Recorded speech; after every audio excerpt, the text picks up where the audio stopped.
মন বড় অশান্ত, তাকে বাধা বড় কঠিন। সবসময় চায় বাঁধন ছাড়া হতে।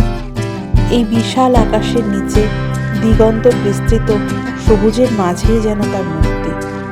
তাই নিজেদেরকে মুক্ত করতে সেদিন আমরা বেরিয়ে পড়েছিলাম কোনো এক নতুন জায়গাকে খুঁজতে। আমরা বাইক নিয়ে বেরিয়ে পড়েছিলাম। রানাঘাট থেকে 34 নম্বর জাতীয় সড়ক ধরে প্রথমে পৌঁছালাম চাকদা চৌরাস্তার মোড়ে। তারপর সেখান থেকে ডান দিকে গিয়ে বনগাঁ চাকদা রোড বরাবর ধরে চাকদা বাস স্ট্যান্ড হয়ে চাকদা স্টেশন মোড়ে এসে পৌঁছালাম। সেখান থেকে সোজা রথতলা মোড়ে এসে কিছুটা এগোতেই পৌঁছালাম চাকদার রেলগেটে।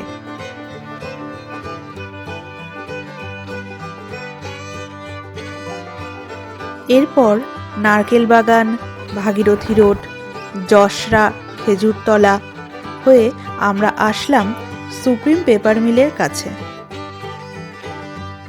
পেপার মিলের পাশের রাস্তা দিয়ে কিছুটা এগোলেই একটি কাঠের তৈরি সেতু পড়ে। এই সেতুর পাশে একটি রাস্তা রয়েছে। এই রাস্তা দিয়েই আমরা যাচ্ছিলাম। রাস্তার চারিদিকে প্রাকৃতিক দৃশ্যগুলি আমাদের আকর্ষিত ও আমাদের মনকে তরতাজা করে তুলেছিল।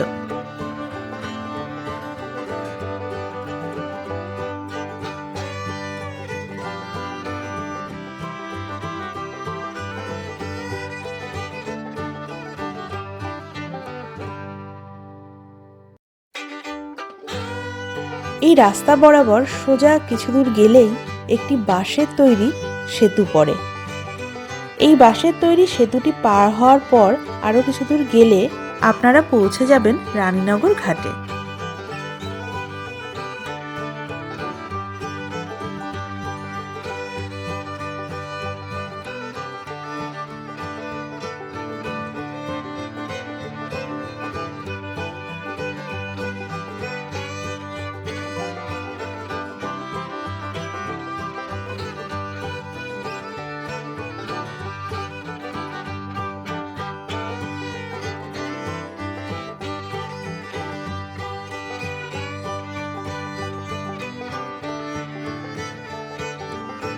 আপনারা কিছুক্ষণ সেখানে সময় কাটাবেন, দেখবেন ভালো লাগবে।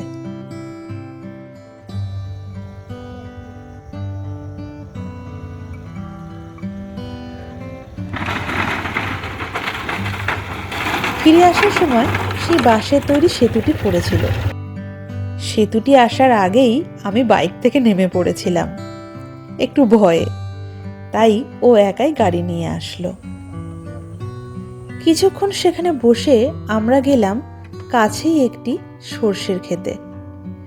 সেখানে সর্ষে ক্ষেতের কিছু ছবি তুলে আমরা আবার ফিরে আসলাম।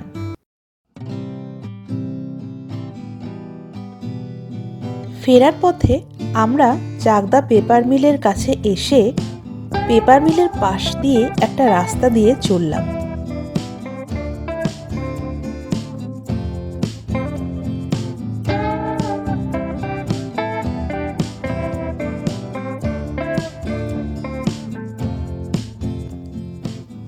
আঁকা বাঁকা পরিষ্কার রাস্তাটি অনেকটা ছবির মতো। চারপাশে সবুজ প্রকৃতি আপনাদেরকে আকৃষ্ট করবে।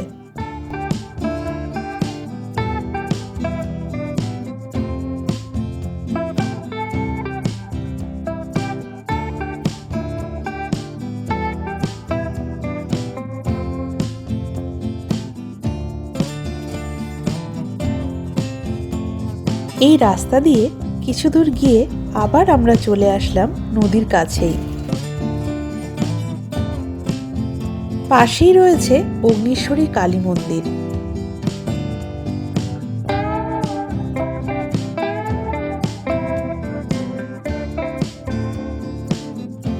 আমরা বাড়ি থেকে ফ্লাক্সে করে চা এনেছিলাম, আর ওখানে একটা দোকান থেকে বিস্কুট ও কিছু মুখরোচক দ্রব্য কিনেছিলাম।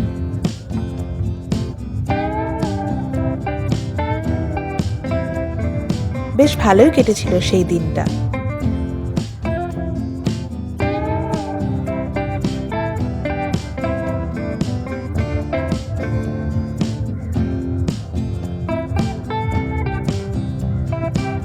আমরা দেখলাম এখানে অনেকেই এসেছে পিকনিক করতে। নদীর পাশে দাঁড়িয়ে নদীর অপরূপ শোভা দেখতে দেখতে কখন যে 2.5 ঘন্টা কেটে গেল বুঝতেই পারলাম না।